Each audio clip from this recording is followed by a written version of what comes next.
L'intelligence artificielle va-t-elle remplacer les femmes et les hommes qui répondent à nos questions et nous assistent à distance depuis les centres d'appel? Mon invité dirige l'un des plus grands groupes mondiaux de services clients et pour lui, l'humain n'a pas dit son dernier mot. Bonjour Nourdine Bihmane. Bonjour Vicky, bonjour tout le monde. Vous êtes le directeur général de Connecta. Bienvenue à vous tous dans Parlons Éco.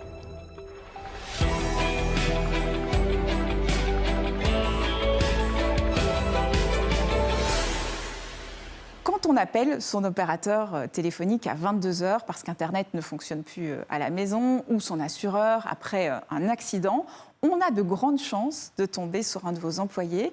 Alors qu'est-ce que vous faites exactement chez Connecta ? Connecta est une société qui gère les centres d'appel de nos clients. On intervient derrière chaque grande marque pour chaque grand service que vous avez besoin, notamment cet appel téléphonique pour un problème Internet. On est présent sur plus de 28 pays, plus de 100 000 collaborateurs. Il faut comprendre que cette industrie est une industrie cachée. Elle est derrière toutes ces grandes marques. Oui, c'est vrai, parce que plus de 100 000 collaborateurs, c'est énorme. C'est comparable à une entreprise comme Renault, 28 pays, 2 milliards d'euros de chiffre d'affaires annuel. Et pourtant, comme vous le dites, le grand public ne connaît pas Connecta. Vous êtes pourtant le 5e acteur mondial dans le domaine.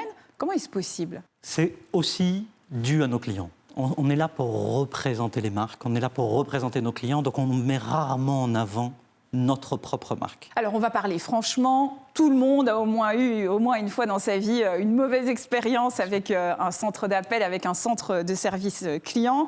C'est parfois synonyme d'attente, de frustration, de colère. Et au final, parfois, on peut tomber sur quelqu'un qui n'est pas capable de résoudre notre problème.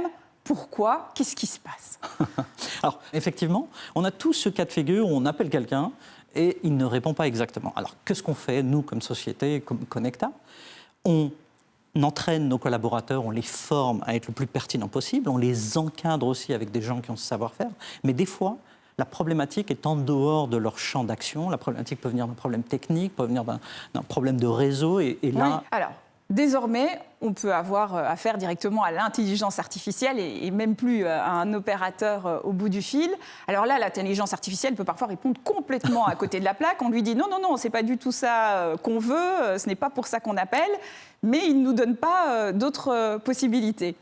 C'est les prémices de cette technologie qu'on inclut de plus en plus dans nos services hybrides, des services délivrés par des humains, mais aussi par des agents, par des bots.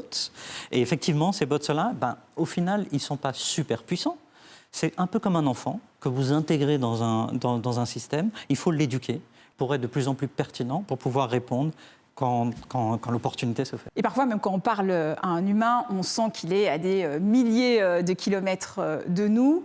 Est-ce qu'on peut encore créer de la proximité avec une telle distance ? Et ça énerve parfois les personnes au téléphone quand ils ont l'impression de parler à quelqu'un qui est très très loin d'eux et peut-être très très loin de leurs problématiques. Bien sûr, bien sûr. Ça a été une industrie qui a été quand même assez gérée par le coût du travail. Donc effectivement, il y a beaucoup de centres qui ont été délocalisés et qui sont délocalisés. On reconnaît maintenant et on voit des clients qui veulent relocaliser leur centre d'appel, les amener au plus proche de l'expérience culturelle, socio-culturelle des clients. Donc on voit un retour à cette relocalisation de certains services. Donc ça, c'est pour les services clients. Il y a aussi tous les appels de démarchage où on nous appelle alors qu'on n'a absolument rien demandé pour nous vendre des fenêtres ou une pompe à chaleur, par exemple. Votre secteur, il est aussi associé à ça. Vous reconnaissez les dérives autour de ces appels de démarchage ? Alors, les grandes sociétés qui sont classées, qui sont reconnues, on a un cadre réglementaire qu'on suit pertinemment. Après, il restera toujours des petites sociétés, des petits call centers qui sont à peu près partout sur la planète, qui vont faire des appels un peu sauvages de ce type-là. Et ça, malheureusement, il nous faut plus de réglementation, il nous faut plus de structures pour pouvoir éviter ce type. Vous êtes en faveur, vous, de la réglementation sur ce sujet-là, parce que ça ne vous sert pas. Ça ne nous sert pas, et surtout...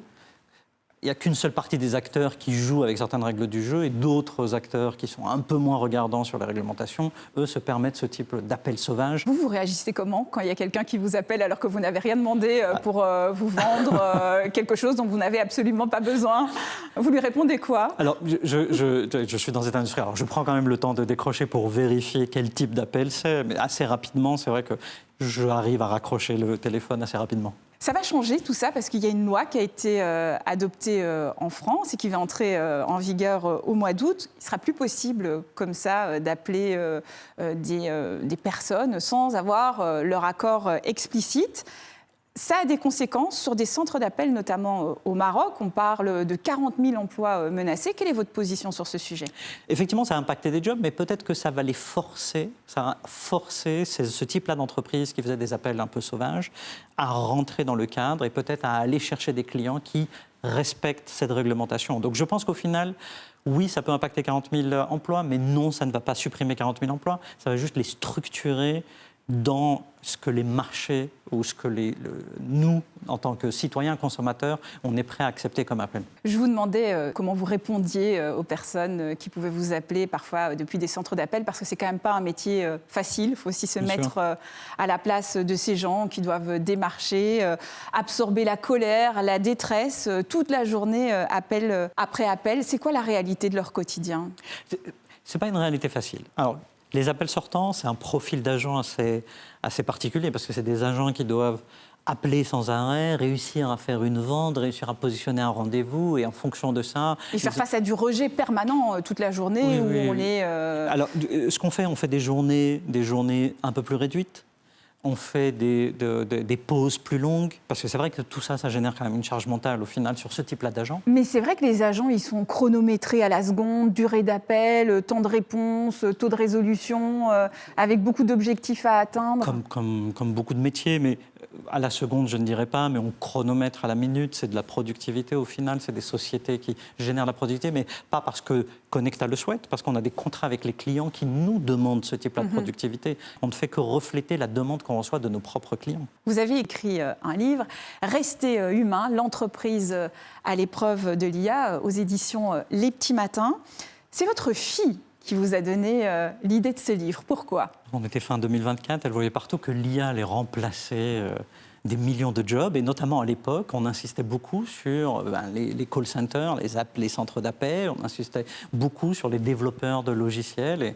Et donc, quand elle a su que j'avais pris la direction de Connecta en 2024, elle m'a dit « Mais papa, est-ce que tu es sûr ? Parce que c'est des métiers que tout le monde dit sont à risque. » Et là, je me suis dit « Bon, si ma fille de 11 ans commence à avoir cette question... » Qu'est-ce que vous lui avez répondu à votre fille ? Est-ce que l'IA va remplacer votre métier ? Alors, je lui ai dit, bien entendu que non. L'IA ne va pas remplacer, l'IA va contribuer à délivrer notre métier de manière différente, mais ne va pas remplacer. L'expérience client sera toujours là, aussi longtemps que des marques seront là pour vous vendre des services ou des produits. Mais vous ne pensez pas qu'à terme, l'IA pourra réagir aussi bien qu'un de vos meilleurs téléopérateurs ? Alors, sur la partie connaissance, tout à fait. Et je dirais même, je crois que c'est déjà acceptable aujourd'hui. Mais sur la partie empathie, sur la partie créativité, on parlait tout à l'heure des agents qui vendaient, l'IA ne sera jamais à ce niveau-là. Et vous ne pensez pas qu'au final, alors, il ne restera plus que pour les humains, entre guillemets, les situations les plus compliquées et les plus difficiles psychologiquement à gérer ? Est-ce que ce n'est pas le moment de recentrer un peu le débat ? Où est notre valeur ? En tant que société, mais aussi en tant qu'industrie. Et donc je pense qu'un agent qui passe 6 heures de ses 8 heures par jour à faire des tâches à peu près répétitives, médiocres, qui n'ont pas beaucoup d'intérêt, qu'on peut faire par de l'IA, est le premier à vouloir se débarrasser de ces tâches-là. Donc ce qu'on fait, c'est qu'on forme ces agents-là, on forme ces gens qui faisaient certaines tâches à de nouvelles tâches. Et là, ça devient des tâches un peu plus digitales, ça devient un peu plus de l'implémentation de modèles, ça devient de l'éducation de modèles. Donc on est dans cette transition de tâches, quelque part aussi une transition de poste de travail, tout simplement. Je vous propose maintenant de parler de vous. Et pour nous en dire un petit peu plus sur votre personnalité, sur votre parcours, vous nous avez apporté un manga, et pas n'importe quel manga. Effectivement. C'est un manga de Saint Seiya. Alors à l'époque, en France, c'était Les Chevaliers du Zodiaque.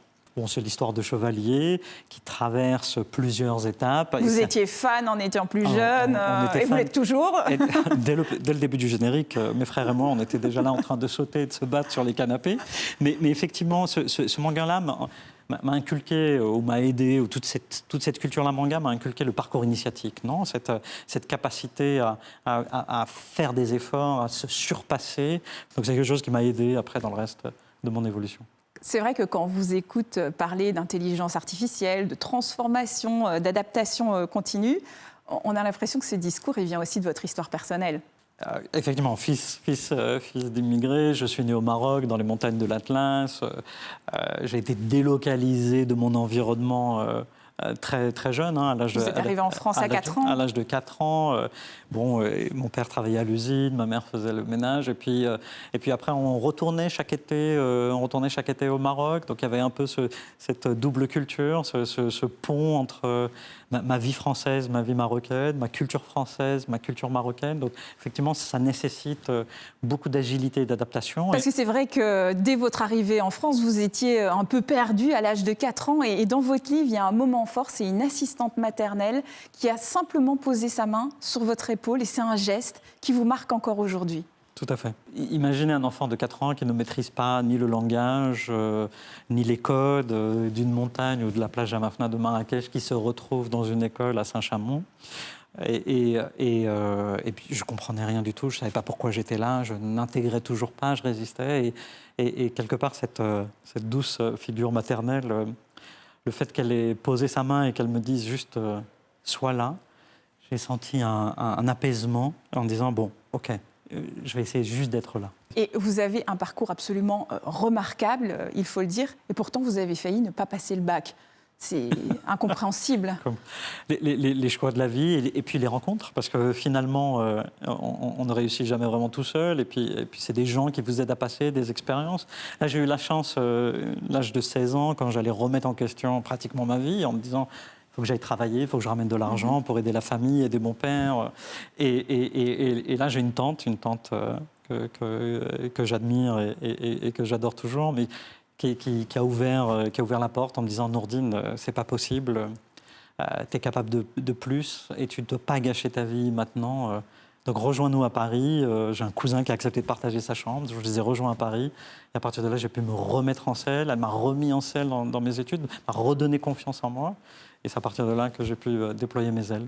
Vous avez passé plus de 20 ans chez Atos, jusqu'à devenir le directeur général du groupe, à un moment quand même extrêmement compliqué de son histoire. Qu'est-ce que cette période vous a appris sur le leadership en période compliquée ? Très souvent, je me suis retrouvé en face de certains plafonds sans le savoir, sans le comprendre. Et donc, ce que j'ai dû faire, ça a été souvent d'accepter des missions en dehors de ma zone de confort. Donc, je suis parti à l'étranger, je suis parti en Espagne, je suis parti aux États-Unis. Et en fait, en construisant une carrière un peu plus internationale, sortir juste du contexte franco-français dans lequel j'étais, j'ai pu enlever certaines étiquettes, tout simplement. Et puis, je suis arrivé après, au final, au poste de DG. On se sent seul, parfois, à la tête d'une entreprise ? Très seul. Très seul parce qu'on protège ses équipes, donc on ne descend pas tout, on se retrouve toujours avec des questionnements, on essaie de constituer des groupes d'influence ou d'intérêt pour essayer de comprendre, mais ça reste un poste assez seul. On va terminer cet échange par une parenthèse beaucoup plus légère, des questions tac au tac. Est-ce que vous cuisinez ? Oui, mais je dirais que ma femme est meilleure cuisinière que moi, donc je profite des plats de ma femme. Une personnalité qui vous inspire ? Connue, je dirais actuelle, je dirais Satya Nadella. Le directeur général de Microsoft. Effectivement, parce que le changement qu'il a fait en prenant Microsoft et en remettant de l'empathie dans l'organisation, une organisation aussi grande, alors qu'il était très capitaliste, a été étonnant et je trouve son parcours exceptionnel aussi. Le meilleur conseil donné par vos enfants ? Reviens vite à la maison. Le plus beau paysage que vous ayez vu ? Alors, moi, je suis un enfant et je suis un homme de montagne. Donc, je reste très attaché à mes montagnes, notamment de l'Atlas. Et l'Atlas, à une certaine période, au printemps, il y a des couleurs magnifiques, il y a des fleurs avec des couleurs, je pense, qui sont indescriptibles. TV5 Monde, c'est la chaîne francophone mondiale. Quel est votre mot préféré en français ? Alors après avoir voyagé et avoir parlé plusieurs langues, le mot que je n'ai jamais trouvé aussi pertinent, c'est « envol ». Très belle conclusion. Merci beaucoup Nourdine Bihmane d'avoir été notre invitée. Merci à vous tous de nous avoir suivis. On se retrouve évidemment la semaine prochaine et je vous propose de terminer cette émission par une photo souvenir. Allez.